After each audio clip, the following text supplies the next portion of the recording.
Bonsoir à tous, je suis heureuse de recevoir aujourd'hui Bernard Stiegler, dans Quartier Libre, philosophe, président de l'association Ars Industrialis.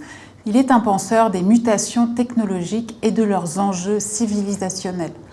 Je vous rappelle que notre nouvelle chaîne, née le 18 juin dernier, QG Le Média Libre, est actuellement en levée de fonds.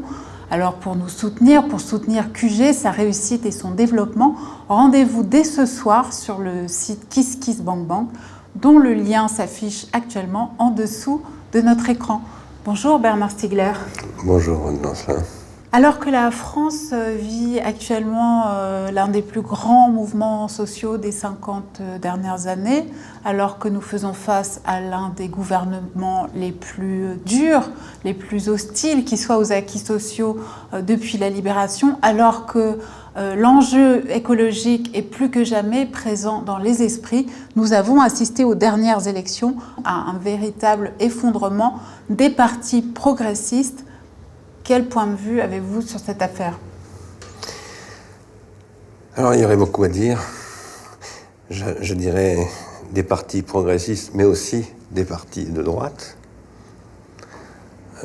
Disons des partis politiques issus de la conception de la représentation politique telle qu'elle s'est élaborée au cours des 18e, 19e et 20e siècles.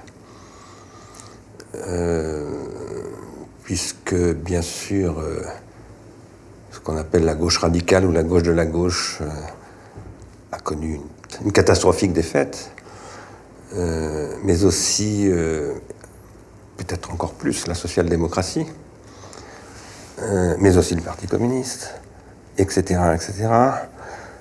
Et finalement, les grands vainqueurs, que ça nous plaise ou non, de cette élection, c'est l'extrême droite, d'une part, et d'autre part, un secteur épargné, disons, par le bouillon, ce sont les écologistes, sachant que le mouvement du président de la République française, Emmanuel Macron, a échoué dans ces élections, et ça annonce, à mon avis, des jours noirs, très très très sombres. Alors, comment analyser ça ? D'abord, il faut vérifier que ce n'est pas que français, ce phénomène. C'est dans toute l'Europe ainsi. Je ne parle pas simplement de la montée de l'extrême droite, mais je parle de l'effondrement, disons, des politiques républicains.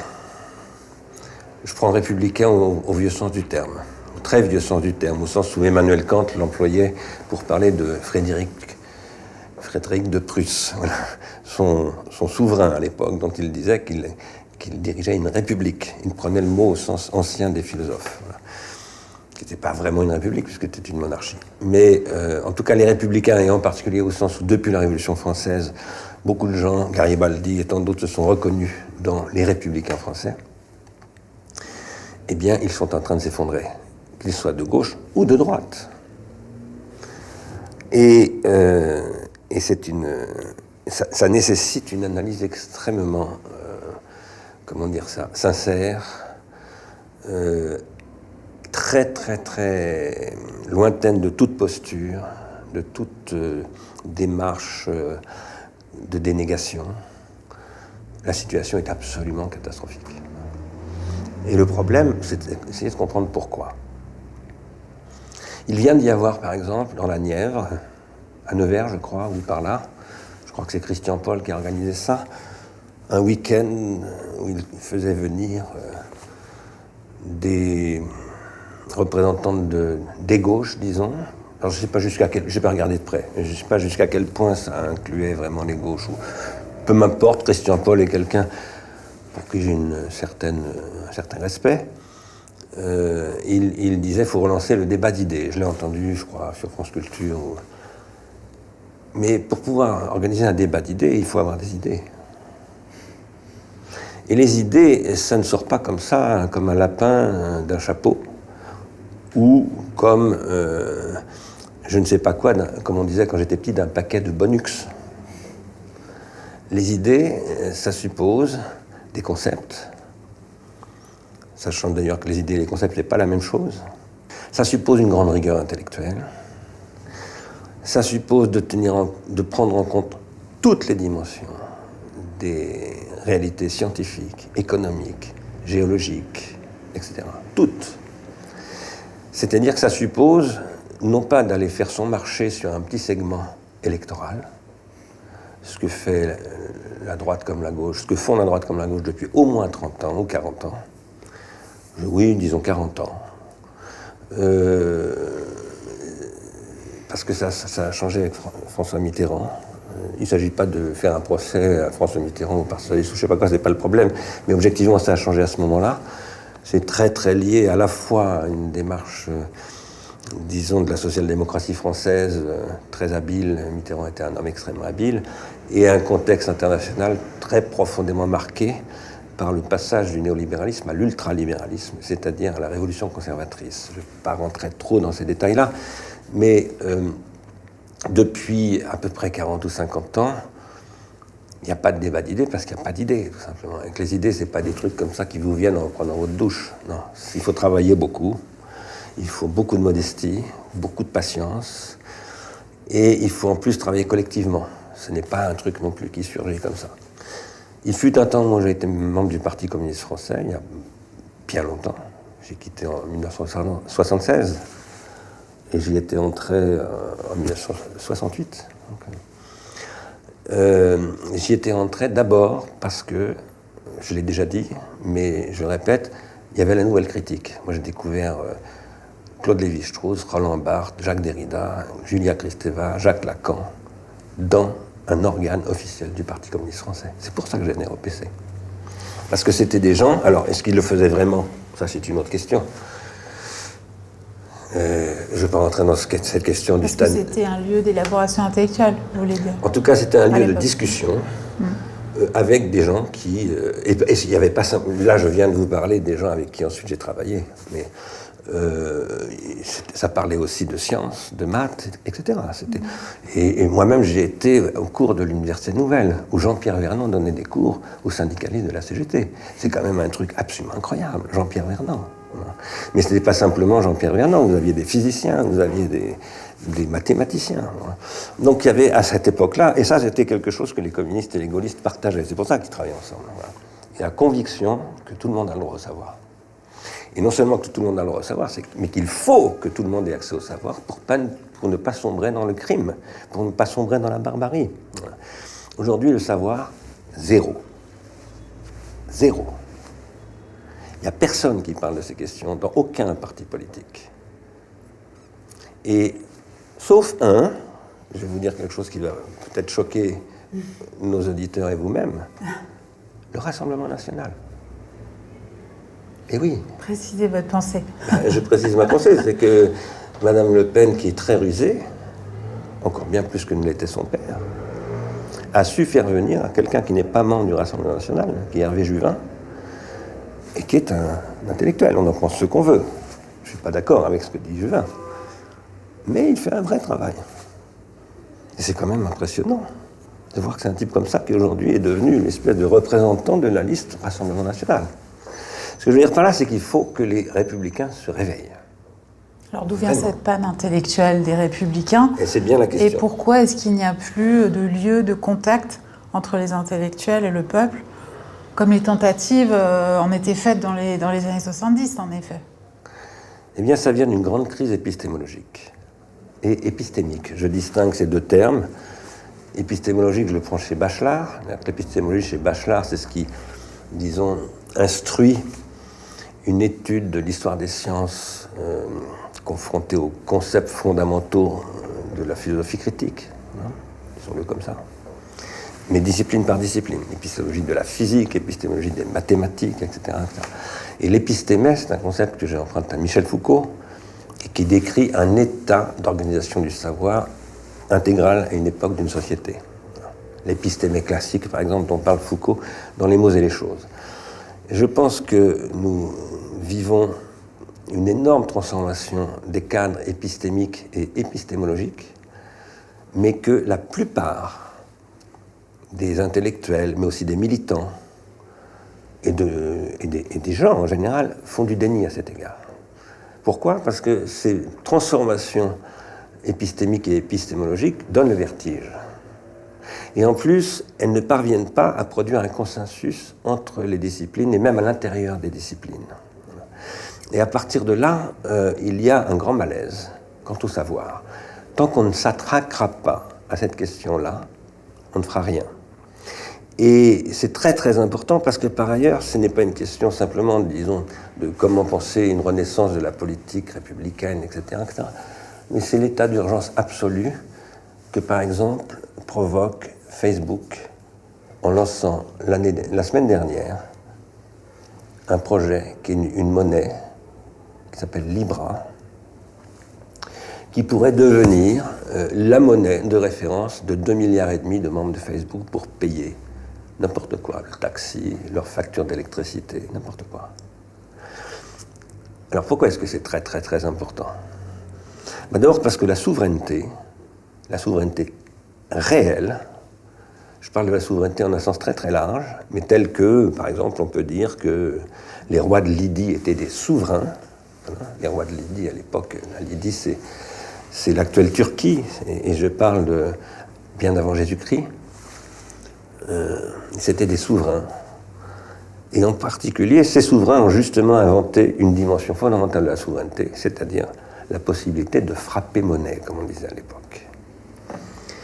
Aujourd'hui, il y a eu beaucoup de débats sur la Banque centrale européenne qui a détruit la souveraineté des États membres, etc., etc., et même de l'Europe elle-même, puisque la Banque centrale européenne aujourd'hui est une agence, en fait. Elle n'est plus une réalité politique, elle est une réalité technique, voilà, qui prétend apporter la rationalité de l'industrie financière à l'intérieur de la vie de l'Europe, ce qui est c'est une idéologie absolument discutable et à mon avis extrêmement nuisible de penser ainsi, et qui correspond aux intérêts de l'Allemagne, par ailleurs, je ne vais pas rentrer dans ces détails, et je ne dis pas du tout ça contre l'Allemagne, parce que moi quand je critique une force, ce que je critique c'est surtout ceux qui n'arrivent pas à la combattre, voilà. Parce que si elle est forte, c'est parce qu'il y a des imbéciles en face qui ne sont pas capables de comprendre sa force, voilà. Et donc c'est nous le problème, c'est pas la force, c'est les faibles qui sont le problème. Aujourd'hui, Facebook est en train de lancer une opération énorme. Non seulement en disant nous sommes en train de créer une monnaie, le Libra, et ce n'est pas simplement une crypto-monnaie comme les bitcoins, etc. C'est tout à fait autre chose. C'est une monnaie de numéraire quotidien qui entrerait dans la vie quotidienne des gens et qui peut purement et simplement court-circuiter toutes les puissances publiques. Toutes, sauf la Chine et la Russie, qui ne laisseront pas se développer ce genre de choses. D'autre part, Facebook, plus récemment, 3-4 jours après avoir lancé cette idée, a lancé une autre idée, incroyable, créer une Cour suprême qui serait indépendante de tout État, qui serait soutenue par Facebook et qui énoncerait ce qui est possible et ce qui n'est pas possible au regard de la vérité, pour le dire comme ça. C'est absolument gravissime. Et selon vous, derrière ça, est-ce qu'il y a un projet conscient de gouvernement mondial ou il s'agit d'autre chose, d'une autre forme de pouvoir encore ? Ce n'est pas un projet de gouvernement mondial, c'est un projet, alors oui, il y a un projet très explicite d'ailleurs, de Peter Thiel, le fondateur de PayPal, qui est aujourd'hui conseiller de Donald Trump, qui a été l'organisateur de sa campagne électorale et qui a été le premier actionnaire de Facebook. Et qui reste aujourd'hui un des grands actionnaires de référence de Facebook. Peter Thiel, il faut le lire. Personne n'en parle ici. C'est gravissime. En plus, il publie ces choses, donc il faut aller voir ce qu'il dit. Qu'est-ce qu'il dit ? Il faut supprimer la démocratie qui empêche le marché de fonctionner. Il faut supprimer la politique qui ne sert à rien. Et il faut s'appuyer sur l'efficacité fonctionnelle du calcul. Voilà. Et qu'est-ce qu'est en train de faire, à mon avis, la démarche Facebook ? Avec Libra et la Cour suprême, c'est un des aspects d'une démarche qui n'est pas c'est pas un complot, c'est simplement une logique de développement de ceux qu'on appelle les libertariens, qui sont pour la suppression de toute puissance publique, de toute régulation, et qui considèrent que le marché est effectivement le seul champ de référence rationnel, et qu'en plus il est intégralement calculable, et que tout doit être soumis au calcul. À partir de là, je pense, moi, que Facebook, à travers cette Cour suprême et cette activité, on va appeler ça fonction fiduciaire, puisque c'est comme ça qu'on appelle la monnaie. Fiduciaire, ça vient de fides, c'est-à-dire de confiance, de fidélité. On fait confiance à sa banque, on y dépose son argent en se disant ils ne vont pas me le piquer, mon argent, ils me le rendront aussi. Donc une banque, c'est d'abord un espace fiduciaire. Pendant très longtemps, il y a eu deux grands espaces fiduciaires, la banque et l'église. Enfin, les églises, la synagogue, l'église, la mosquée, qui étaient les deux endroits auxquels on faisait confiance. Confiance dans le calcul, du côté des banquiers, confiance dans l'incalculable du côté des religieux. Le religieux a disparu, en tout cas de ces fonctions-là, même s'il y a encore des États théocratiques, mais en principe, en tout cas dans les grands États modernes, c'est plus tout à fait le cas. Le calcul maintenant domine, et il domine comment ? Eh bien, il domine à travers ce que Aristote appelait la causalité efficiente. Qu'est-ce que je veux dire par là ? Il y a un article très important qu'il faut lire, qui n'est pas commenté ici, qui a été publié par Frank Pasquale, qui est un politiste américain, qui a écrit dans une revue qui s'appelle Political Economy and Law, je crois, un truc comme ça. Un article très intéressant qui parle de ce qu'il appelle la souveraineté fonctionnelle d'Amazon. Je ne suis pas tout à fait d'accord avec le mot fonctionnel, c'est une souveraineté efficiente, selon moi. Parce que à savoir, vous savez très bien, si par exemple ce matin à Paris, à 8h du matin, vous commandez un bouquin publié, tiré à 500 exemplaires, effectivement Facebook peut vous le livrer ce soir à 8h chez vous, même plus vite que ça. Ça, comment est-ce que c'est possible ? Par les statistiques et les probabilités utilisées par Facebook, qui est une plateforme, voilà, qui est une extraordinaire efficacité. Mais on pourrait développer Google, par exemple, qui est une extraordinaire efficacité pour traduire les langues, pour trouver n'importe quoi, etc. etc. Bon. L'efficacité de ce qu'on appelle les plateformes, dont les principales s'appellent les GAFA.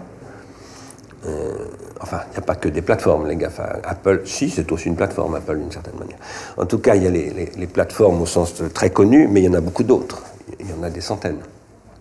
Qu'est-ce que cherchent à constituer ces logiques ? Ce sont des puissances planétaires que j'appelle technosphériques, c'est-à-dire qui imposent leur puissance à partir de ce qu'on appelait au XIXe et au XXe siècle un monopole naturel. Vous savez que, par exemple, la SNCF a été nationalisée. Résulte d'une nationalisation d'entreprises ferroviaires privées au départ. On a souvent posé que c'était une nationalisation faite par les gouvernements de gauche, etc. Non, c'est une demande du patronat qui avait investi dans les lignes ferroviaires et qui ne gagnait pas d'argent. Et qui donc s'était rendu compte que pour gagner de l'argent sur un truc comme ça, c'est extrêmement long terme, et en plus il faut que ça se passe à une échelle nationale. Donc c'était pas possible. C'est comme ça qu'a été créée la SNCF, ça s'appelait un monopole naturel national. Aujourd'hui, il existe des monopoles naturels planétaires.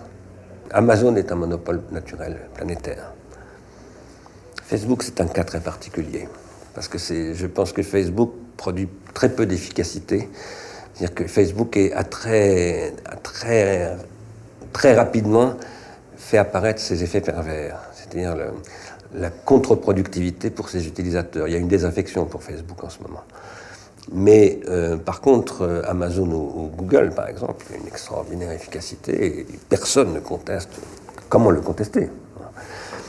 Alors il y a des gens qui disent qu'il faut démanteler Google, il faut démanteler Facebook. Je pense qu'il faut absolument poser la question maintenant, parce que les monopoles, c'est toujours extrêmement dangereux, surtout quand il s'agit de contrôler vos données, etc. etc. Maintenant, je pense que la question fondamentale, c'est de revenir aux enjeux de savoir qui sont derrière tout cela. Vous avez l'air très en colère contre la vie intellectuelle française et son état de zombification. Il n'y a pas de vie intellectuelle en France. C'est terminé. Enfin, il y en a, évidemment, parfois. J'ai quelques amis en France qui ont encore une vie intellectuelle. Mais il y a surtout une retraite généralisée. Et comment vous l'expliquez ? Tous aux abris. Comment vous l'expliquez ? Parce que je pense qu'il y a un travail, il s'est fait un travail extrêmement important au XXe siècle, dans tous les champs.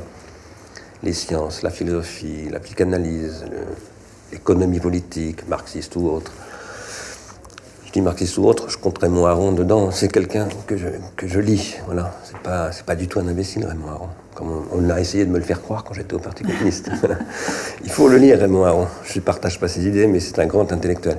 En tout cas, je pense qu'il y a eu des mouvements comme ça qui sont produits en Occident, en particulier en France, du côté de la philosophie en tout cas, dans d'autres secteurs, du côté de la science, aux États-Unis, etc. Et que ces grands mouvements ont laissé un grand vide.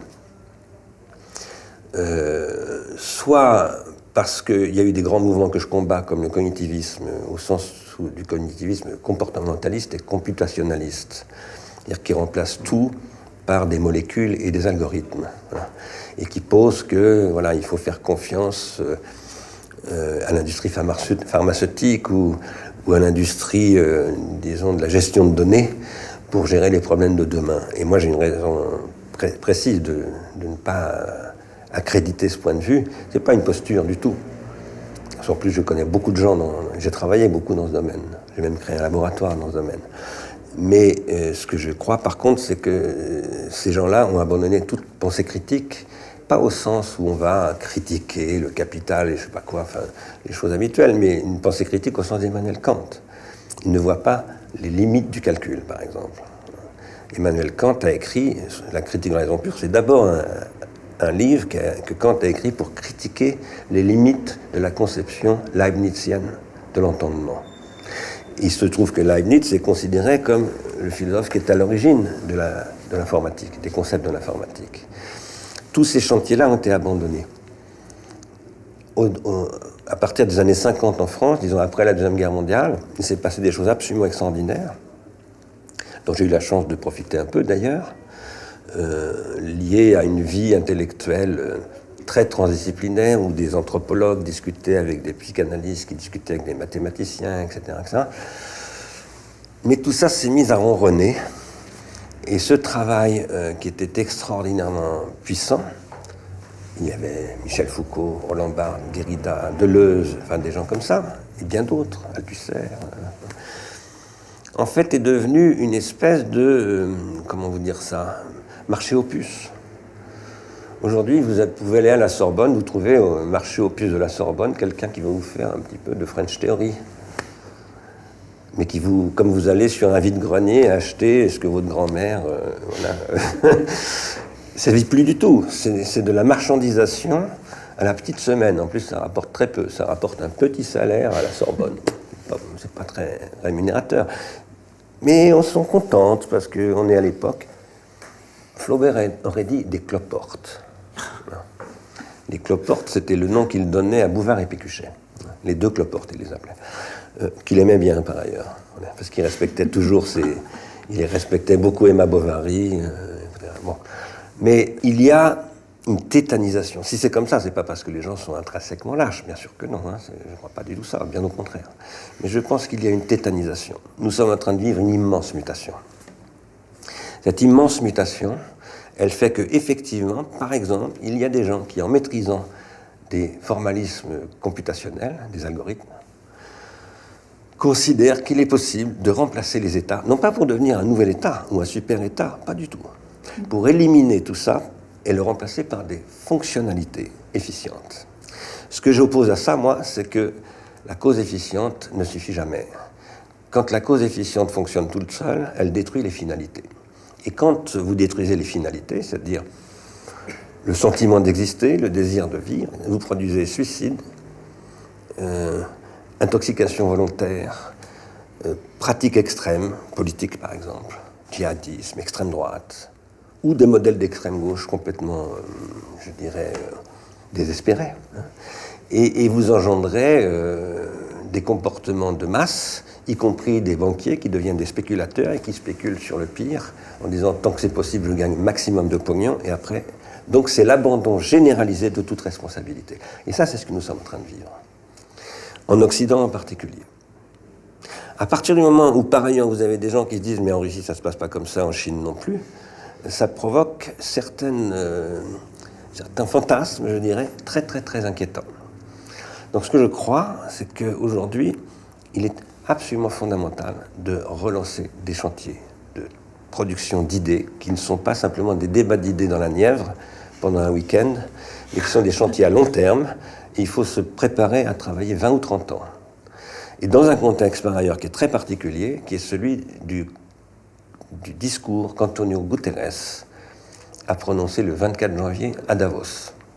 après en avoir prononcé un autre, je crois que c'était à peu près au mois de septembre, en Californie, puis à New York. Guterres disant, le secrétaire général des Nations Unies, disant, s'adressant d'abord aux États, à New York, puis aux grandes entreprises mondiales, à Davos, en disant, maintenant il faut que vous preniez vos responsabilités. Nous ne pouvons rien faire sans vous. Le GIEC a mis en évidence que c'est maintenant qu'il faut agir. Si on ne fait rien, c'est pas possible. C'est irréversible. Et il faut regarder ce discours. Hein. Il est en ligne. C'est très très important. Vous devriez le mettre en ligne. Parce que, voilà, pendant une demi-heure, Guterres parle. C'est incroyable de voir ce type qui parle. Moi, je me suis dit, c'est le seul type sérieux dans le monde politique, peut-être avec Jean-Paul II sur certains points. Jean-Paul II, non, comment il s'appelle? Le pape François, sur certains points. Voilà. Parce que le pape François, il y a 3 ou 4 ans, avait des choses un peu comparables. Voilà. Mais Guterres, évidemment, c'est autre chose. Voilà. Ce que je crois, c'est que, voilà, il faut que dans les années qui viennent, on remobilise complètement la puissance intellectuelle, citoyenne, organisationnelle, etc., pour commencer à s'attaquer au vrai sujet. Il n'y a que comme ça qu'on reconstituera, je dirais, appelons ça comme ça, une pensée républicaine. Dont, dans un premier temps, la question de savoir si elle est de gauche et de droite, à la limite, ne m'importe pas. Alors, vous avez eu des propos qui ne plairont pas à une certaine gauche radicale, justement. Vous avez dit les solutions d'extrême gauche, aujourd'hui, c'est du blabla, de la posture. Il faut passer à un nouveau compromis historique. Les acteurs économiques qui jouent aujourd'hui, ce sont les capitalistes. Quel type de compromis peut-on passer avec les capitalistes? Est-ce que c'est pas, d'une certaine façon, déjà admettre qu'on a perdu la bataille? Parce que eux n'ont nullement envie de passer des compromis, j'ai envie de vous dire. Je suis pas sûr. Je vais vous dire pourquoi je suis pas sûr. C'est parce qu'ils sont obligés. Quand vous dites eux, le problème c'est de dire qui eux. Ce qu'on appelle le grand capital, disons les capitalistes qui sont en France au CAC 40, en Allemagne, à la bourse de Francfort, etc., aux États-Unis à Wall Street et en Chine à Shanghai. Les grands capitalistes, ils ont intérêt à ce que ça dure. Vous aussi. Tout le monde a intérêt à ce que ça dure. Le papillon qui passe a intérêt à ce que ça dure. Le vivant. Mais ce qui pourrait ne pas durer, c'est la vie. C'est ça que dit Antonio Guterres. Maintenant, les grands capitalistes, il y a par exemple Peter Thiel dont je vous parlais tout à l'heure, qui est bien plus qu'un grand capitaliste, c'est plus qu'un hyper-capitaliste. C'est un fou furieux pour moi. Fou furieux, ultra dangereux, mais très très puissant. Il contrôle tous les fonds d'investissement de la Silicon Valley. C'est lui qui contrôle tout ça. Donc il est extrêmement puissant. C'est pas la même chose qu'une entreprise européenne menacée par ces gens-là. Ils n'ont pas les mêmes intérêts. Ces démarches dont y compris Facebook, la démarche Libra, mais par exemple, quelqu'un, c'est pas un grand capitaliste, mais je dirais que c'est un économiste qui est plutôt du côté de ce qu'on appelle les économistes orthodoxes, à savoir le président du cercle des économistes, Lorenzi. C'est le seul que j'ai vu réagir. Quand il a vu le truc Libra sur Facebook, il a dit « Ah non, ça, non, jamais, c'est pas possible ». Je pense que, en ce moment, disons, je vais aller, pour faire vite, je vais dire la Silicon Valley. C'est pas seulement la Silicon Valley, hein, mais pour faire vite, je vais dire la Silicon Valley. La Silicon Valley est en train d'essayer de passer en force maintenant. Dans un contexte qui est au bord de la panique, vous savez, vous avez entendu parler d'Elon Musk, qui est en dépression nerveuse, c'est important de le souligner quand même, et qui a lancé une fusée en mettant sa bagnole dedans, en disant, voilà, je prépare à quitter la Terre. Mais pourquoi? Ça va être le bordel total, il faut s'en aller. C'est ça, hein, quand même, qu'ils disent. Il faut regarder de près ce que disent ces gens-là. Ils sont dans la panique, d'une certaine manière. Et certains d'entre eux... Pour revenir à la France, quand je vous dis qu'ils ne semblent pas prêts à passer des compromis, si on lit la figure d'Emmanuel Macron comme une émanation du CAC 40 et des grandes entreprises du CAC 40, on voit bien que la délibération démocratique, le compromis, le sens de l'échange politique sont totalement absents. C'est peut-être même la première figure politique française à être hors de ce cadre. Tout à fait d'accord. Mais moi, je ne vous parle pas de Macron. Pour moi, Macron, c'est comme Hollande, Mitterrand, Chirac ou Sarkozy. C'est les mêmes. C'est ça qui est terminé. Ça marche plus du tout. Donc le problème. Alors après, il faut discuter avec les pouvoirs publics en place de toute façon. Si on est légitimiste, bon, un type élu, il est élu. On va pas. Je ne vais pas parler des... Moi, je soutiens les gens qui ont décroché les portraits dans les mairies, donc je trouve scandaleux qu'on les poursuive. J'ai signé quelque chose pour ça, mais voilà. Après, il est élu, il est élu. Voilà. Bon, je ne crois pas beaucoup à aujourd'hui un mouvement populaire qui serait capable voilà, de changer la donne. Je ne crois pas du tout ça. Je suis convaincu que ce mouvement conduirait inévitablement à l'extrême droite. Inévitablement. Et quand je dis ça, ce n'est pas du tout pour défendre Macron ou Édouard Philippe, non, c'est un autre sujet. Un autre sujet. Mais en revanche, ce que je crois, c'est qu'il ne s'agit pas de... Là, quand je vous parle de tout ça, je ne suis pas en train de vous dire comment on négocie le truc sur le chômage de Macron, comment on négocie les trucs de Blanquer dans l'éducation nationale. C'est pas ça dont je parle. Même si ce sont des questions sur lesquelles il faut évidemment prendre des positions, par ailleurs. Voilà. Et d'ailleurs, je pense, voilà, je vous l'avais d'ailleurs dit en préparation de cette émission, moi je signe plus de pétition. Là, je viens de signer pour ces gens qui sont poursuivis pour avoir décroché, parce que là, il faut les sauver d'une condamnation judiciaire, mais je ne signe plus de pétition, parce que je connais énormément de gens qui signent des pétitions pour se donner une bonne raison de ne rien faire. Alors, j'ai signé une pétition, maintenant je peux aller boire un petit coup rue Sorbier, chez les bobos. Ça, c'est une pathologie de la gauche universitaire française. On est d'accord. Des pétitions, moi j'en reçois 3 par jour, des signatures de pétitions, etc. Et ça suffit, quoi. Il ne faut pas signer des pétitions, il faut penser avec un A. Il faut soigner. Et donc, ce que je veux dire, c'est que, pour revenir au sujet du grand capital, le grand capital n'est pas homogène du tout. Du tout. Il y a des conflits d'intérêts dans ce qu'on appelle le grand capital. Les intérêts du capital européen, par exemple, dans l'industrie automobile, ne sont évidemment pas ceux de la Chine et évidemment pas ceux de General Motors, etc., etc. Après, c'est très compliqué parce qu'il y a une transnationalisation, bien entendu. Je sais bien ça. Mais ce que je crois, c'est qu'aujourd'hui, il y a un enjeu très, très clair. Très, très clair. Est-ce que l'Europe existera encore comme puissance industrielle dans les 20 ans qui viennent ou pas ?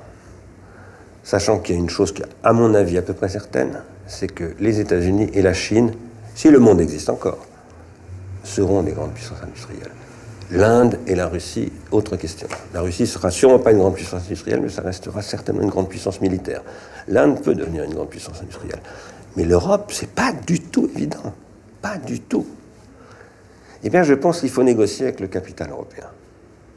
Et pas seulement européen, parce qu'aux États-Unis... Concrètement, qu'est-ce que vous voulez dire ? Ce que je veux dire, c'est que je me bats, moi, par exemple. J'ai été auditionné il n'y a pas longtemps par des sénateurs, qui allaient d'ailleurs de Madeleine, donc la droite la plus ultralibérale, jusqu'au Parti communiste français, en passant par les socialistes, les écologistes, etc. Donc, j'étais auditionné par un groupe de sénateurs. Pourquoi ? Parce que je parle depuis longtemps de la nécessité d'une politique industrielle du numérique. Je suis en désaccord total avec le gouvernement français, et puis alors ça ne date pas d'hier. Moi, j'ai été débarqué de l'INA, j'étais directeur de l'INA, on m'a foutu dehors, avec une petite négociation pour que ça ne fasse pas de vagues, voilà. Parce que j'étais en désaccord avec le gouvernement Jospin qui voulait lancer la TNT, et je disais, mais arrêtez vos conneries, la télévision sera sur le téléphone dans 2 ans. Ils ne me croyaient pas. Et je disais, il faut développer une politique du numérique, de l'audiovisuel numérique, il faut développer des nouveaux types de programmes, il faut faire une base de données qu'on appelle aujourd'hui YouTube. J'ai essayé avec Sylvain Anichini, qui était un ingénieur de l'industrie audiovisuelle, de la technologie audiovisuelle, de créer une banque comme ça. On ne croyait pas. Et je continue à me battre pour dire, voilà, je redis que les réseaux numériques aujourd'hui tels qu'ils sont développés, c'est grâce au World Wide Web, c'est pas à l'Internet, je l'ai déjà dit dans d'autres émissions ailleurs, c'est le web qui a permis le web, c'est l'Europe qui l'a produit.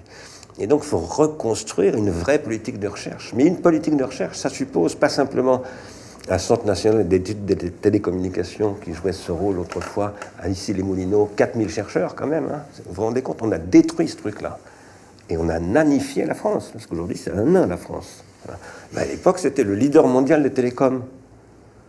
Et ça, c'est de l'idéologie. Alors là, je combats le CAC 40 et le capital, le grand capital, comme on dit. Mais même au sein de la droite, tout le monde ne pense pas ça. Même du côté du grand capital, il y a des gens qui ne pensent pas ça. Il y a des gens qui pensent comme moi, ce que je vous dis. Je ne peux pas vous donner de nom, parce qu'ils m'ont demandé de ne pas en donner. Mais il y a des gens qui pensent comme ça, dans le grand capital. Il faut discuter avec eux. Comme à une époque, les communistes et les gaullistes ont discuté entre eux. Voilà. Et quand je dis ça, je ne veux pas restaurer les communistes ni les gaullistes. Je veux dire par là qu'il y a toujours des compromis. Voilà. C'est ça l'histoire. C'est toujours des compromis, de toute façon. Donc il faut faire des compromis intelligents. Et il faut pour ça avoir une analyse. Et cette analyse, elle doit être basée sur quoi? Sur le savoir. Parce que ce qui fait une société industrielle, c'est d'abord qu'elle tire parti de toutes les formes de savoir. Mathématiques, physique, biologie, météorologie, etc. etc. Elle est rationnelle. Voilà. Moi, ce que je soutiens, c'est que la société actuelle est irrationnelle. Et ça, c'est des raisons très, très fondamentales. Je soutiens que toutes ces technologies computationnelles produisent de l'entropie. Et qu'à partir du moment où elles produisent de l'entropie, elles produisent de l'anthropocène. C'est-à-dire qu'elles étouffent la vie, elles détruisent l'emploi, elles détruisent la société. Et c'est ce que tout le monde vit. Tout le monde sent ça. Même Macron, d'une certaine manière, sent ça. Simplement, il l'instrumentalise pour faire encore pire. Voilà. Mais après, moi, je ne cherche pas à savoir s'il est de bonne foi ou pas de bonne foi, je m'en fous complètement. Ce n'est pas du tout mon problème. Il a une fonction et je regarde la fonction, comment elle fonctionne. Voilà. Maintenant, ce qui dysfonctionne, ce n'est pas Macron, c'est nous.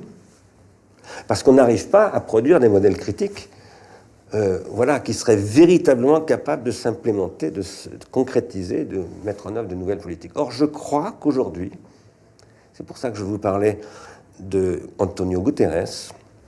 Il faut quand même lire ce discours de Guterres, c'est très impressionnant. Guterres est en train de décrire l'apocalypse. C'est le secrétaire général des Nations Unies. Pourquoi on ne lui répond pas? Moi, c'est ce que j'essaye de faire. J'ai réuni 60 ou 70 scientifiques, juristes, économistes, architectes, urbanistes, etc., du monde entier, artistes, et on essaye de lui répondre. On va présenter au Centre Pompidou, le 17 et le 18 décembre prochain, notre vision des enjeux de son discours. Et le 10 janvier 2020, à Genève, au Palais des Nations, on va officiellement présenter une réponse à Antonio Guterres pour lui proposer un contrat. Ce contrat, c'est un contrat de recherche. Qu'est-ce que c'est que l'enjeu de ce contrat de recherche? C'est de dire, oui, vous avez raison, on n'a que 10 ans pour agir. Donc il faut mettre en place des mécanismes d'extrême urgence, une espèce d'état d'exception. Pourquoi faire? Eh bien, pas un état d'exception pour empêcher les gens de sortir et faire un couvre-feu, non, un état d'exception pour mobiliser les énergies intellectuelles et faire travailler les gens ensemble. J'ai développé en Seine-Saint-Denis un programme qui s'appelle le territoire apprenant contributif, où je travaille avec des habitants, avec des assistants de puériculture, avec des travailleurs sociaux, avec toutes sortes de gens comme ça, où nous travaillons avec ces gens-là et des grandes entreprises, et la Caisse des dépôts et consignations, et la Société Générale. La Société Générale, oh là là, c'est Kerviel, eh oui. Mais je pense qu'il faut travailler avec la société. Il y a une partie dans la Société Générale qui pense que Kerviel, c'est une énorme catastrophe.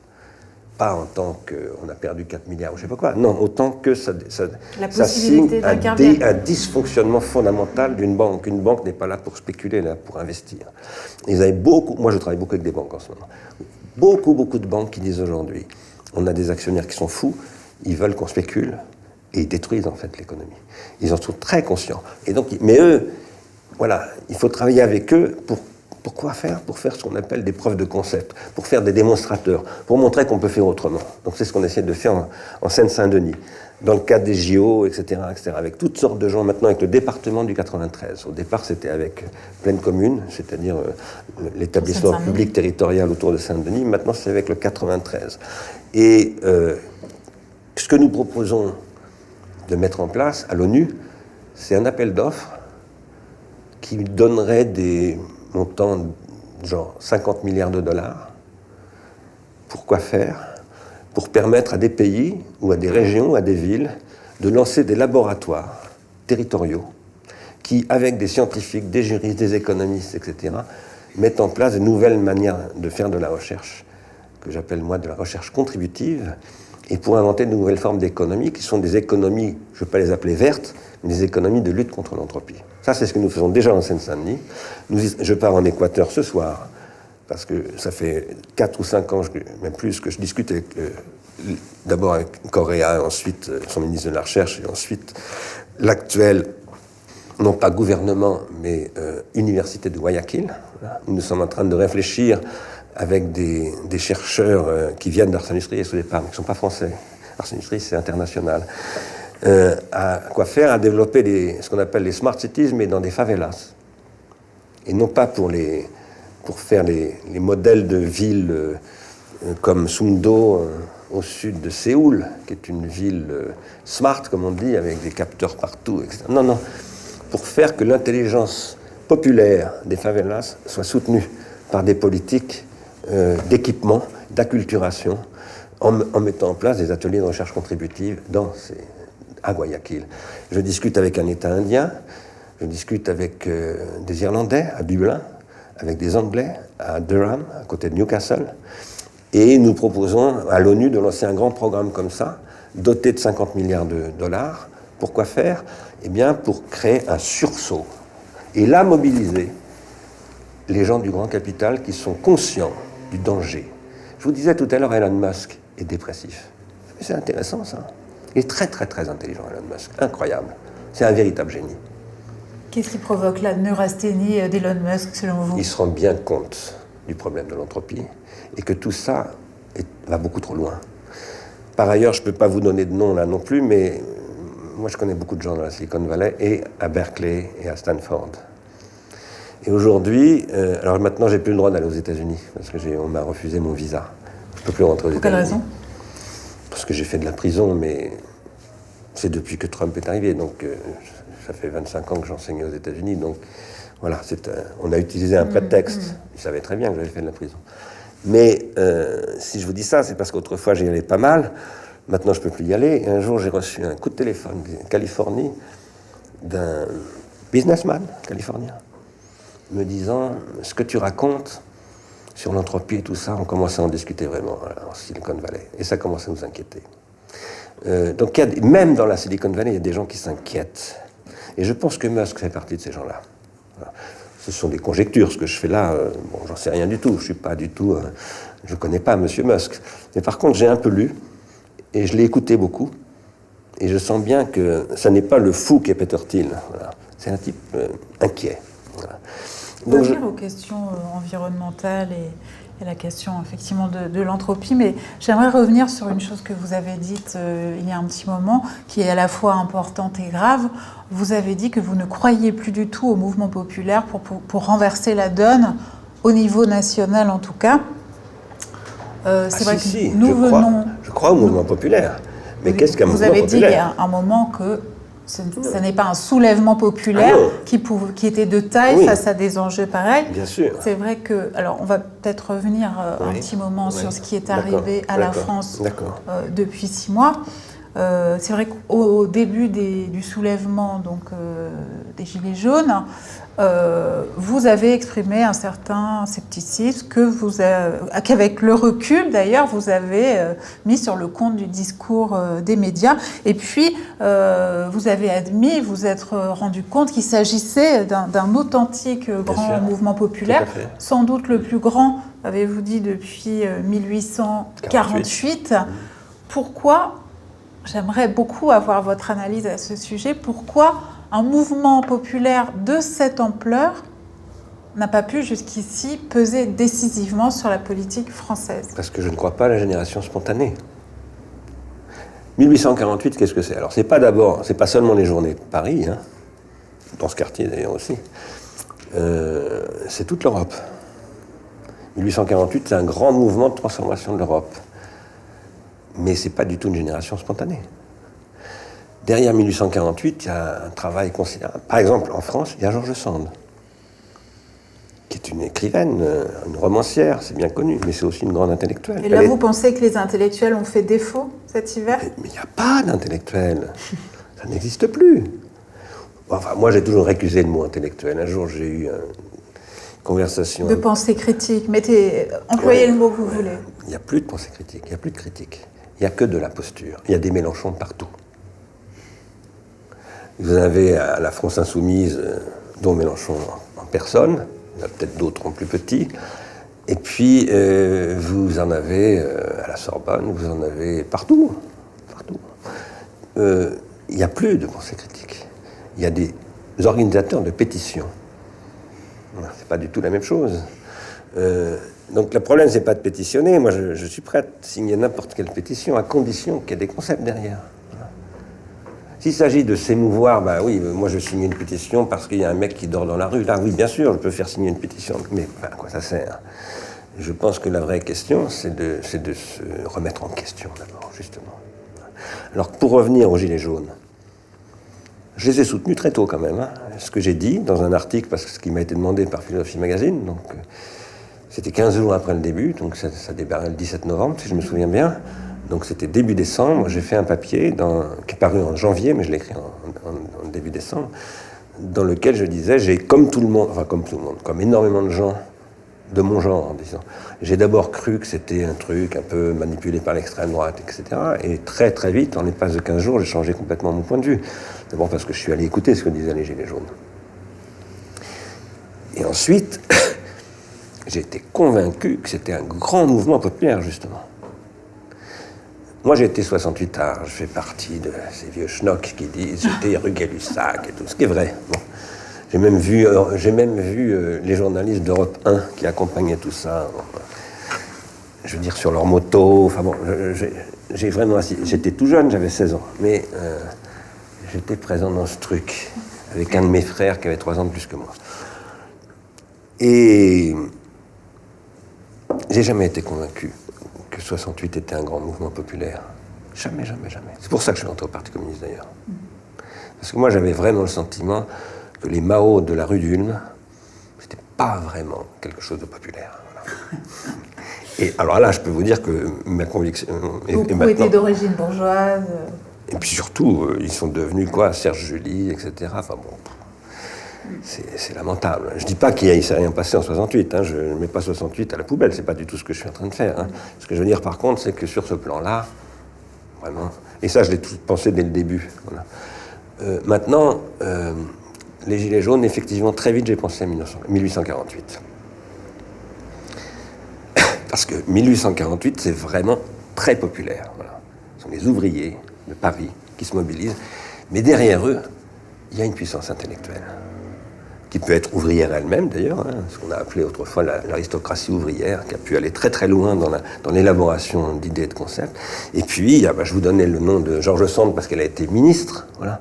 C'est quand même quelqu'un qui s'est beaucoup engagé, George Sand. Hein. Elle était un peu fâchée avec Flaubert aussi, parce que Flaubert était de droite. Ce qui prouve qu'il n'y a pas que des cons à droite. Hein.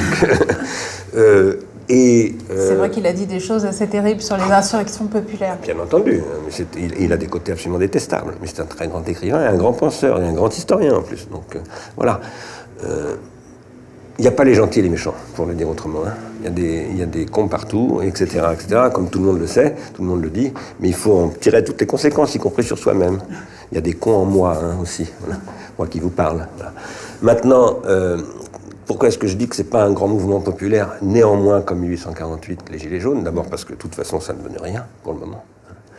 Malheureusement, je crains que ça ne soit progressivement, finalement récupéré par la droite et l'extrême droite, disons la droite associée à l'extrême droite. Voilà. Et surtout parce qu'un grand mouvement populaire, ça suppose des idées qui se préparent. Voilà. Et les idées de 48, elles se préparent au XVIIIe siècle. Et même au début du XVIIIe siècle. Et ça passe par Montesquieu, ça passe par... Voilà. Et donc il y a tout ça. Et tout ça, nous ne l'avons plus. Alors, on pourrait dire, mais comment ça se fait qu'on ne peut pas mobiliser? Je parlais tout à l'heure de Lévi-Strauss, de Foucault, de Derrida, etc.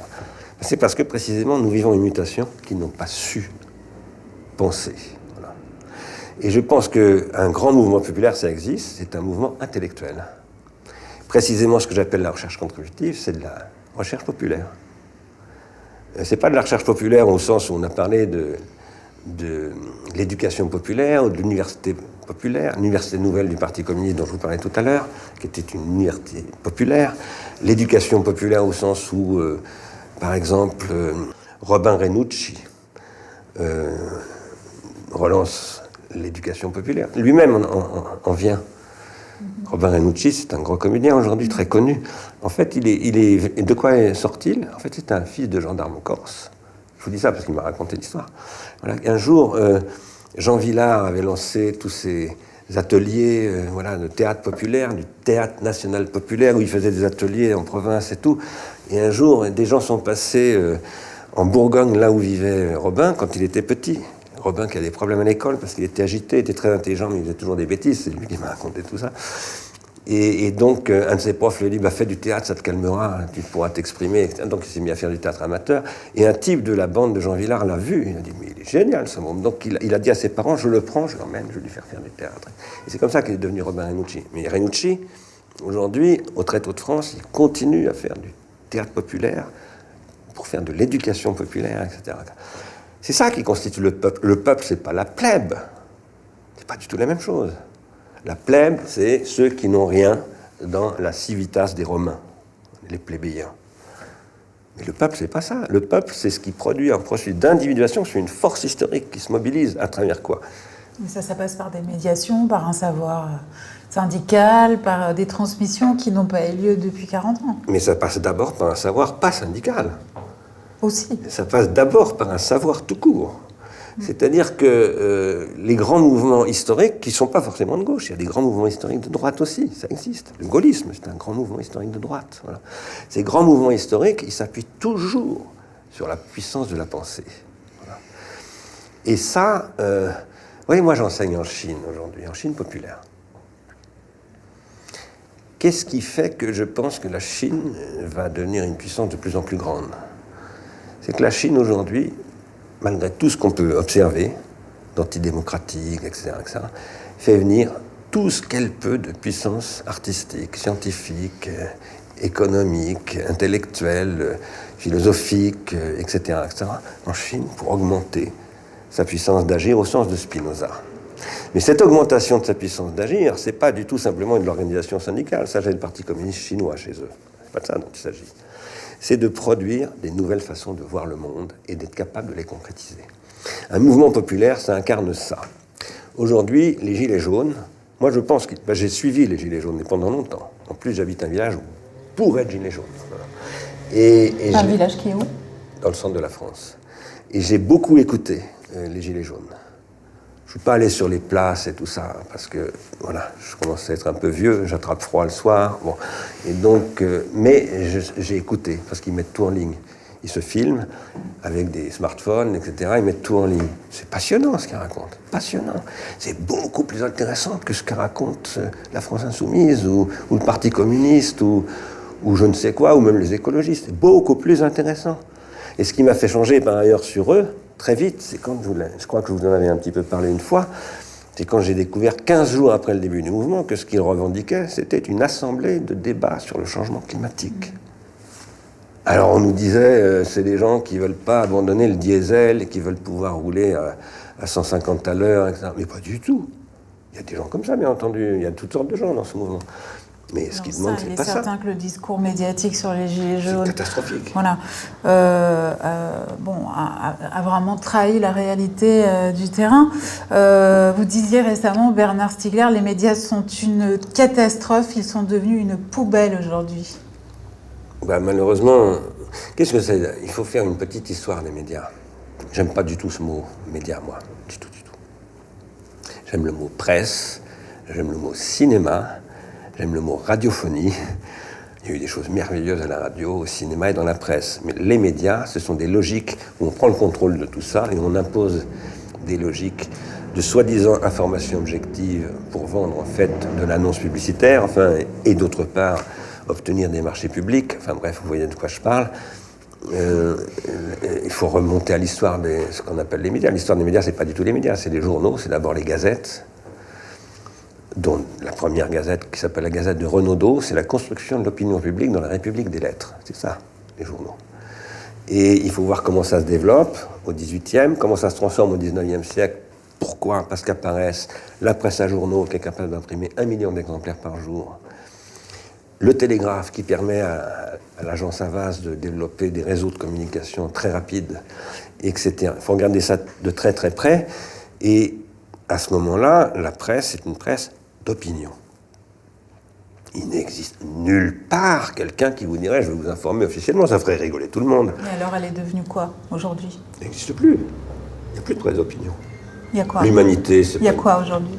Il y a des marchés, des créneaux, où on vend des postures, avec des imposteurs. Donc, je pense qu'il faut arrêter ça. Ça conduit direct à autre chose que le fascisme, parce qu'on touche toujours le fasciste, les fascistes.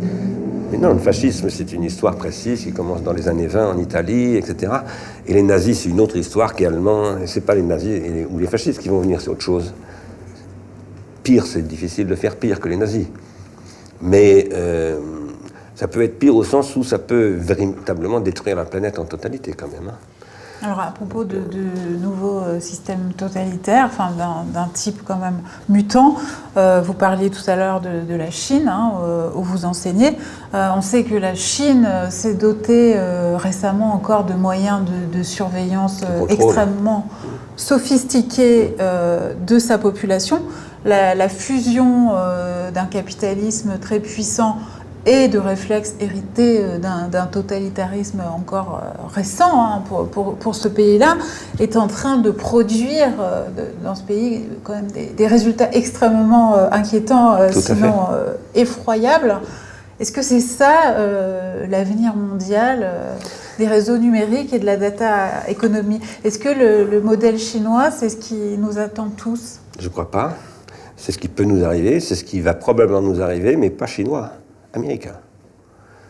Je vais vous dire pourquoi. Mais avant, la Chine, c'est pas l'héritage du totalitarisme maoïste, disons, c'est l'héritage de l'empire, de l'impérialisme chinois, qui a 4000 ans. Et la Chine est un empire depuis 4000 ans. Il y a eu un moment de creux pendant la fameuse guerre de l'opium, où les Occidentaux ont eu un comportement avec la Chine absolument honteux, incroyable, d'intoxication délibérée de la population chinoise, etc., à travers l'opium. C'est quand même quelque chose qu'il faut regarder de près. Hein. Il y a eu 2 guerres de l'opium au XIXe siècle qui sont pour détruire cette civilisation. C'est sur cette base qu'ensuite est apparue la première république chinoise, en 1910 ou 1912, qu'ensuite les communistes ont renversé. Mais tout ça a été le résultat d'une destruction de l'empire chinois. Xi Jinping, aujourd'hui, c'est celui qui essaie de reconstruire un empire, avec une figure impériale. Maintenant, je veux dire, il faut regarder de près ce qui se passe en Chine. Je pense qu'il ne faut surtout pas se contenter des analyses qu'on trouve dans les médias français ou occidentaux. Il faut aller voir de près. Non pas pour nuancer la chose, pour la regarder véritablement. Il y a bien entendu un totalitarisme qui s'impose, ou un impérialisme qui s'impose en Chine, qui est redoutable et qui est cybernétique, ou algorithmique. Maintenant, moi, je partage le point de vue d'Antoinette Rouvroy, qui, il y a un an et demi, dans Philosophie Magazine, avait été interviewé, où justement on lui posait cette question à propos du social credit, comme on l'appelle, c'est-à-dire, puisqu'en Chine, maintenant, vous êtes évalué en tant que citoyen.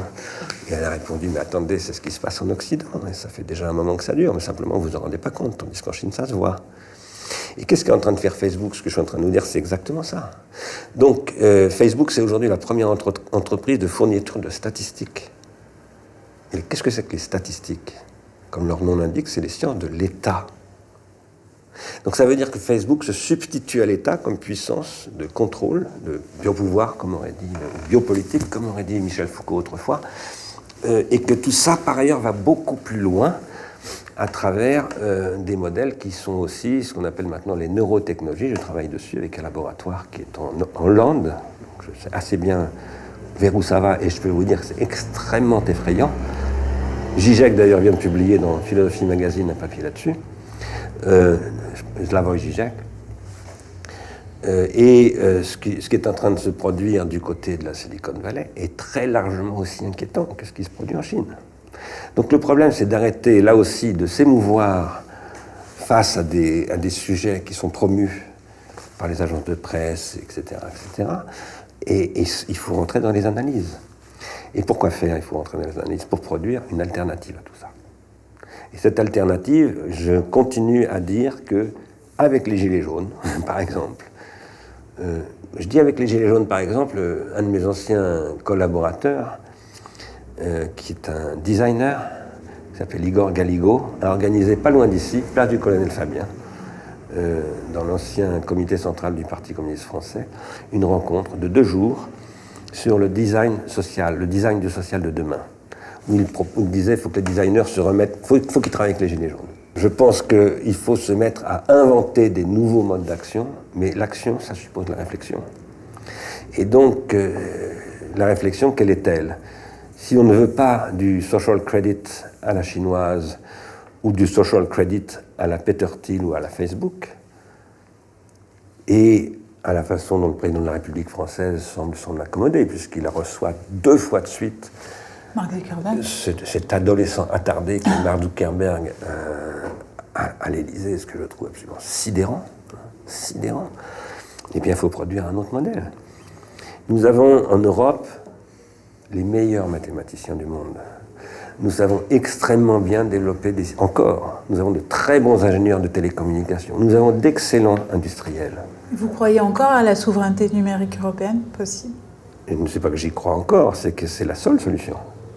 Vous vous battez pour ça? Après, la question, c'est qu'est-ce qu'on appelle souveraineté, bien entendu. Si c'est pareil, une posture de souverainiste ou de je sais pas quoi, non. La souveraineté, c'est d'abord la pensée. C'est la critique scientifique des modèles qui sont développés. Cette critique, elle est en train de se faire aux États-Unis en ce moment. Il y a un article qui a été publié à l'université de Virginie, dont le titre est Social Networks and Entropy.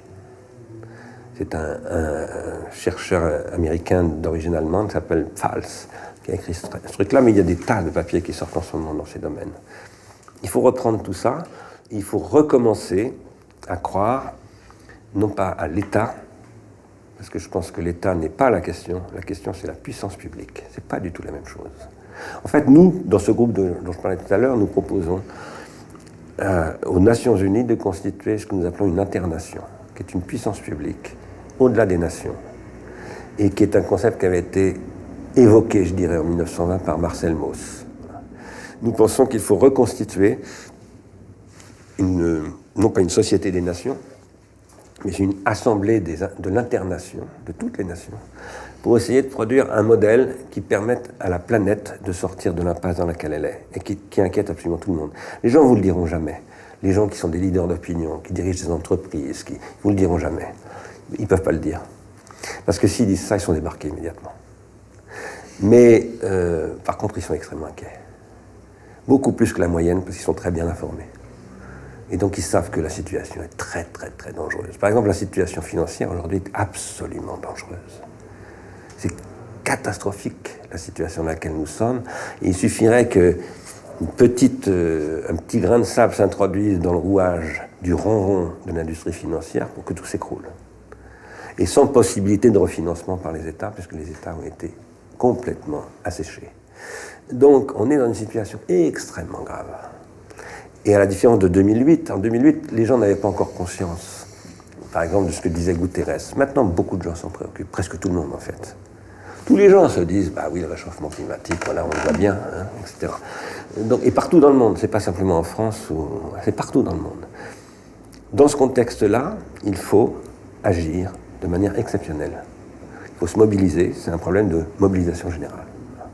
Mais pour ça, ce qu'il faut mobiliser, c'est pas des kalachnikovs, c'est pas des fourches, c'est pas des cocktails Molotov ou des pavés. Ce sont des concepts. Et ces concepts, il faut les fabriquer avec les gens qui taillent des pavés, qui se servent de fourches, avec les cantonniers, les paysans. Moi, je crois beaucoup à ça. Je crois parce que je le pratique en Seine-Saint-Denis en plus. Donc, et je sais que ça fonctionne très bien. Mais pour ça, il faut avoir de vrais concepts nouveaux. Il ne faut pas venir apporter la bonne parole aux gens. Ce n'est pas du tout ça. Il faut se mettre à créer des laboratoires pour chercher avec eux. Voilà. Et c'est tout à fait possible. Alors, on nous a beaucoup roulé dans la farine avec ce qu'on appelle aujourd'hui le collaboratif. Voilà. On a mélangé technologie collaborative ou économie collaborative, démocratie participative à la façon Ségolène Royal, etc., etc. Et tout ça a donné le petit caca qu'on connaît. Ce qui fait que les gens sont assez prudents maintenant sur ces machins-là. Sur ces questions, moi j'ai toujours critiqué l'économie collaborative. J'ai toujours critiqué l'économie, la démocratie participative, telles qu'elles sont présentées, que ce soit par Hubert ou par Ségolène Royal.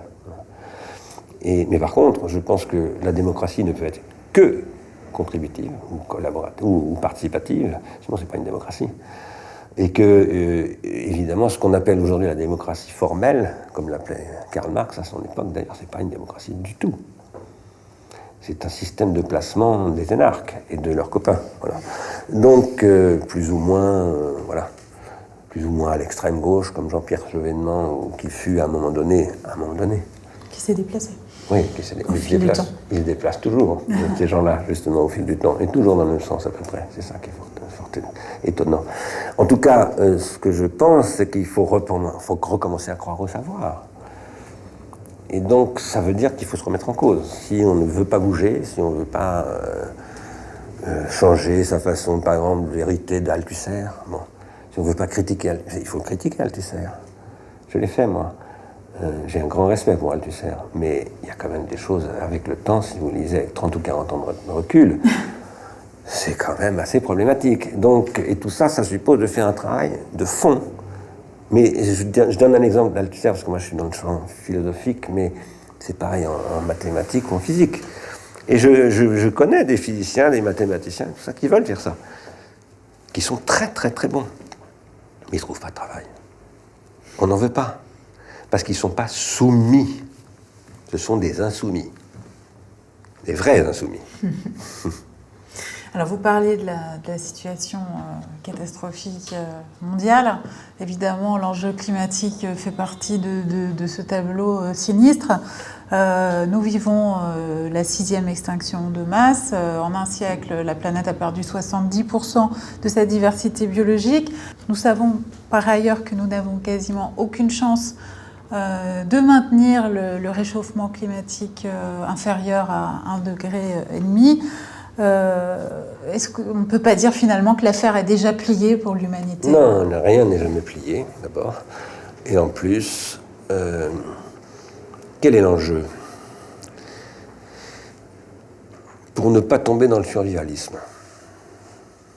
qui est une chose très répandue en France, mais il faut aller voir aux États-Unis ce que ça représente, le survivalisme. C'est d'abord le marché des armes. Les survivalistes américains, ils achètent des pistolets mitrailleurs, etc., même des bazookas. Ils se construisent des bunkers. C'est vraiment pas du tout sympathique. Et je pense que c'est totalement irresponsable.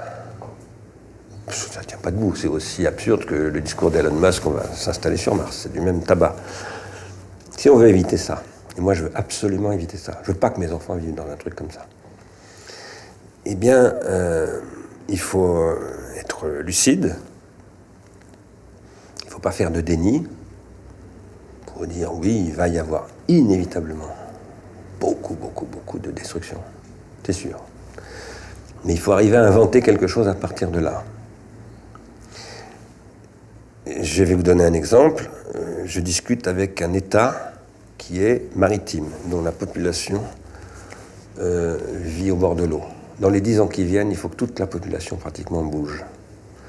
Donc nous discutons pour transformer cet État en laboratoire, où on invente comment construire rapidement, en associant les habitants très profondément, des nouvelles techniques de construction, etc.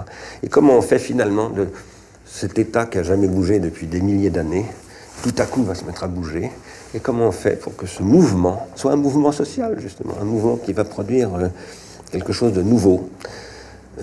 Sans garantie, hein. Rien n'est garanti dans cette affaire. Mais par contre, il faut ouvrir des perspectives, il faut donner des raisons d'espérer. C'est absolument fondamental. Et il faut les concrétiser, il faut les partager. Il ne faut pas que ce soit les raisons d'espérer des uns contre les autres. Il faut que ça devienne quelque chose qui s'impose à tout le monde. Voilà. Et ça, c'est tout à fait possible. C'est indispensable. Après, il faut faire une vraie critique. Aujourd'hui, pour moi, je ne connais pas de... Par exemple, je vous parlais de Žižek tout à l'heure, qui est quelqu'un qui est... Slavoj Žižek, donc philosophe slovène. Qui est respectable, tout à fait respectable. Très connu dans le monde anglo-saxon. Etc. Bon. Mais ce que dit Žižek sur le numérique, c'est, à mon avis, pas critique du tout. Qu'est-ce que je veux dire en disant ça ? Quand Karl Marx critiquait l'organisation de la manufacture, telle que l'avait décrit Andrew Ure dans un livre qui s'appelle Philosophy of Manufactures, et où Marx essayait de montrer que tout ça conduisait à une aliénation qui réduisait l'homme à un statut inhumain, etc., etc. Il ne disait pas qu'il faut casser les machines. Il était totalement opposé aux Luddites. Non, il disait qu'il faut repenser les machines. Il faut les remettre au service de l'histoire, disons. Aujourd'hui, ce n'est pas la machine à vapeur le sujet, ce n'est pas les métiers à tisser, c'est les algorithmes. Donc il faut se mettre à travailler sur la philosophie, l'épistémologie des algorithmes. Et pour ça, il faut se retrousser les manches. On ne peut pas se contenter de reciter pour la 50e fois Jacques Lacan, Hegel ou Karl Marx. Il faut se mettre à travailler sur des objets nouveaux et qui sont nobles en plus, qui sont passionnants. Il faut d'ailleurs aller lire un tout petit peu quand même le fondateur de tout ça, qui s'appelle Norbert Wiener, qui était le premier à critiquer tout ça. Norbert Wiener disait, ça va se développer tout ça. Ça se développera parce que c'est pas possible. Il va y avoir une augmentation de la démographie, etc., telle qu'il faudra se doter d'instruments de régulation automatisés. On ne pourra pas faire autrement. Il avait raison, malheureusement. Et il disait, on ne va pas éliminer une partie de la population sous prétexte qu'on deviendrait trop nombreux. Non, il faut se donner de nouveaux moyens. Il ne faut pas la guerre. Il faut... Mais, il disait, donc il faut la cybernétique. Mais, disait-il, c'est très dangereux, la cybernétique. C'est très, très dangereux, et étudiez-la parce qu'elle pourrait conduire ce que vous décriviez tout à l'heure. Et ce que lui, il appelle la fourmilière fasciste. Voilà. Donc, il parle avec les mots de 1948, c'est 13 ans après la chute du nazisme. Donc, voilà. C'était un homme très à gauche, Norbert Wiener, et qui était convaincu, et il avait évidemment raison, que les algorithmes allaient s'imposer à travers ce qu'il appelait les boucles de rétroaction, et que l'automatisation allait se généraliser, et qu'il fallait en faire une critique. Les gens n'ont pas lu, hein. Parce que très souvent, vous avez les cognitivistes, par exemple, ou les computationalistes, ils se réfèrent à Norbert Wiener comme étant leur maître dont ils concrétiseraient le discours. Mais c'est exactement le contraire, ce que disait Norbert Wiener. Norbert Wiener disait, par exemple, il ne faut surtout pas que les algorithmes remplacent l'intelligence humaine. Parce que l'intelligence humaine, c'est la production d'un savoir toujours nouveau. Les algorithmes ne peuvent que soutenir des analyses de savoir, mais ne peuvent pas produire de savoir. Il disait, si on fait ça, on est comme une fourmi dans une fourmilière. Elle n'a aucun savoir, elle ne fait que faire ce que son génome lui commande de faire. Donc il faut lire tout ça, il faut arrêter, parce que c'est une grande tradition, vous savez. Par exemple, moi, je pense qu'il y a quand même une partie de Marx, et surtout du marxisme, qui a joué un rôle absolument catastrophique dans tout ça. Lorsque Engels explique en 1882 ou 3 dans la dialectique de la nature que l'entropie est fausse parce qu'elle n'est pas dialectisable, c'est quand même un peu préoccupant. En termes pour un matérialiste qui prétend prendre au sérieux la physique, c'est un petit peu ennuyeux quand même. Hein. Après, vous avez eu, moi j'étais au Parti communiste français à cette époque-là, où on vous disait, mais l'informatique, ça ne sera jamais l'avenir de l'industrie, puisque ce n'est pas de la matière. Et nous sommes des matérialistes. Vous voyez le résultat. L'effondrement de l'Union soviétique, c'est d'abord ne pas avoir compris ça. Donc il faudrait peut-être commencer un petit peu à se remettre en question sur ces sujets. Et ça, et je ne le dis pas simplement pour les marxistes ou les gens de gauche, je le dis aussi pour les gens de droite. Voilà. Parce que les gens de droite, eux, à l'inverse, ils répètent les discours de l'idéologie libertarienne du marché qui serait rationnelle et qui répondrait à tout. Mais il faut aller voir ce que font les États-Unis. C'est l'armée aux États-Unis qui développe tout. Donc ce n'est pas le marché du tout. Ce sont des investissements publics énormes, de milliers de milliards de dollars, qui font que l'Amérique est la première puissance technologique du monde. La Chine est en train de la rattraper. Pourquoi ? Parce que la Chine ne met pas des milliers de milliards de dollars, elle met des dizaines de milliers de milliards de dollars. Et elle a à peu près tout le cash disponible sur la planète.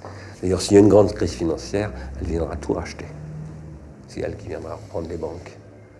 Donc voilà, si on ne regarde pas tout ça en face, on n'ira pas loin. Mais je pense qu'il n'est jamais trop tard. Ce sera le mot de la fin, enfin le mot provisoire. Merci beaucoup. Merci Bernard Stiegler. Une discussion avec Bernard Stiegler est toujours un voyage mental intersidéral. Ce n'est pas Elon Musk, mais vers Mars, mais pas loin. Je vous rappelle certains des titres de vos très nombreux ouvrages, je ne sais pas, peut-être une trentaine, hein, dans la disruption, comment ne pas devenir fou, ou encore la société automatique, ou encore votre livre sur la télécratie. Et le dernier qui s'appelle Qu'appelle-t-on penser avec un A. Et Qu'appelle-t-on penser au lien qui libère, je crois. Voilà.